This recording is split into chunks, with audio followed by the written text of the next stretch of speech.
Assalamualaikum warahmatullahi wabarakatuh. Shalom.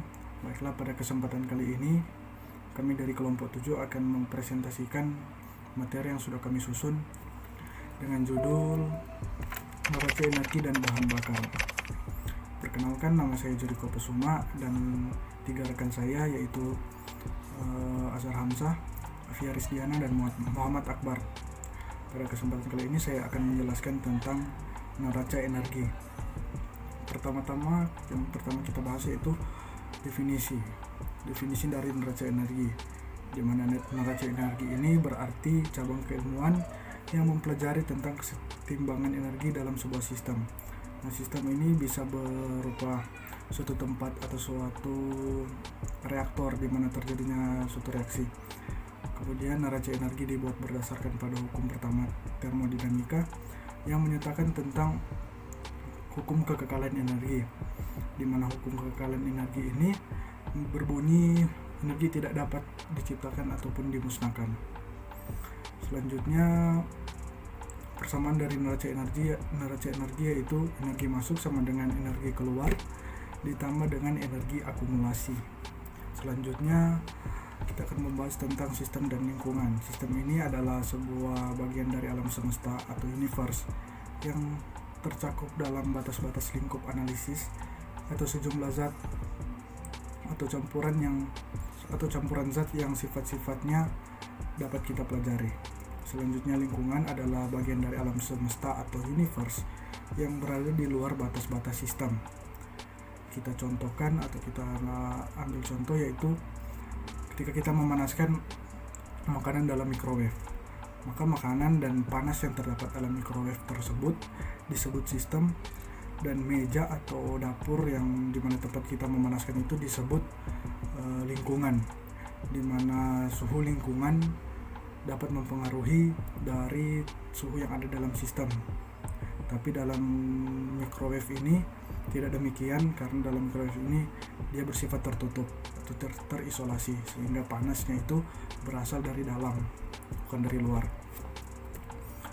Atau kita ambil contoh dalam industri perminyakan, contohnya itu yaitu dalam kolom distilasi, di mana dalam kolom distilasi ini terdapat fraksi-fraksi minyak yang akan dipanaskan. Maka dari itu di dalam proses itu di dalam kolom distilasi itu disebut sistem, sedangkan lingkungan sekitar itu disebut lingkungan. Selanjutnya kita akan membahas tentang 3 jenis sistem, yaitu sistem terbuka, sistem tertutup, dan sistem terisolasi. Di mana sistem terbuka dan sistem tertutup ini kita asumsikan sebagai sebuah cangkir yang berisi kopi yang kita letakkan di atas meja. Di mana sistem terbuka ini di bagian atas gelas ini tidak ditutup atau terbuka ya. Setelah itu panas dari lingkungan atau temperatur dari lingkungan dapat mempengaruhi dari temperatur yang ada di dalam sistem. Sistem ini kita sebut saja yaitu kopi atau suhu dari kopi tersebut. Dan dalam sistem terbuka ini aliran yang ada di dalam sistem dapat keluar ataupun masuk. Selanjutnya sistem tertutup. Sistem tertutup ini di bagian atas cangkir tersebut kita tutup sehingga aliran yang ada dalam sistem tidak dapat keluar ataupun masuk. Akan tetapi temperatur yang dari sistem dapat mempengaruhi temperatur yang ada di dalam sistem, sehingga dapat terjadi perubahan suhu di mana suhu dalam sistem mengikuti suhu yang ada di lingkungan sekitar. Selanjutnya, sistem yang terisolasi. Sistem yang terisolasi ini kita asumsikan yaitu sebuah termos. Di dalam termos tersebut terdapat air panas, di mana air panas ini dilapisi dengan 2 lapisan, di mana di antara 2 lapisan ini terdapat ruang. Kemudian dalam sistem yang terisolasi ini temperatur yang di lingkungan sekitar itu tidak dapat mempengaruhi temperatur yang ada di dalam sistem. Kemudian aliran yang ada dalam sistem itu pun tidak dapat keluar ataupun masuk. Selanjutnya sifat atau properti materi. Nah, sifat atau properti materi ini berbunyi yaitu sebuah karakteristik materi yang dapat diukur. Contoh ketika kita mengukur volume, tekanan, temperatur, maupun laju aliran. Dan sifat dan jenis dari sifat atau properti materi ini diberikan menjadi dua, yaitu sifat intensif dan sifat ekstensif. Sifat intensif ini yaitu berupa harga yang tidak bergantung pada kuantitas zat dalam sistem. Contoh itu temperatur, tekanan, densitas, dan fraksi mol. Kemudian yang kedua ada sifat ekstensif. Sifat ekstensif ini yaitu berbunyi harganya berbanding lurus dengan kuantitas zat dalam sistem. Sebagai contoh itu massa, volume, jumlah mol yang atau berupa laju aliran massa, laju aliran molar, dan laju aliran volume. Selanjutnya kita ambil contoh, ada dua jenis larutan, dimana yang pertama, dimana dua jenis ini memiliki perbedaan volume, dimana larutan pertama memiliki bervolume 1 liter dan larutan kedua bervolume 2 liter, dimana kedua ini memiliki kadar zat yang sama. Nah, ketika kita gabungkan, maka volumenya otomatis akan bertambah menjadi 3 liter. Tetapi kadar yang terdapat dalam larutan tersebut sama, seperti itu. Selanjutnya perumusan neraca energi. Dalam perumusan neraca energi ini dapat kita lihat ada sebuah sistem atau alat, di mana dalam sistem atau alat ini dapat kita mengukur volume, seberapa besar aliran massa yang masuk. Kemudian terdapat kerja atau work yang bisa masuk dan keluar, dan begitupun juga kalor. Selanjutnya aliran massa dapat masuk, begitupun aliran massa dapat keluar setelah diproses dalam sistem atau alat tersebut. Baiklah, di sini saya akan melanjutkan presentasi dari teman saya. Di sini saya akan menjelaskan tentang bahan bakar. Bahan bakar adalah suatu materi apapun yang dapat diubah menjadi energi. Biasanya bahan bakar mengandung energi panas yang dapat dilepaskan dan dimanipulasi.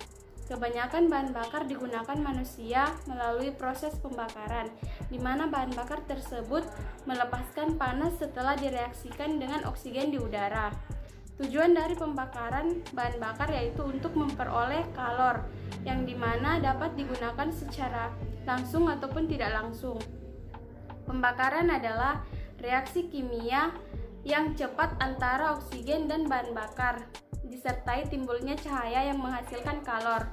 Pembakaran sempurna terjadi apabila tidak ada sisa dari bahan bakar yang dapat terbakar. Bahan bakar umumnya terdiri dari karbon, hidrogen, belerang, oksigen, nitrogen, dan fosfor.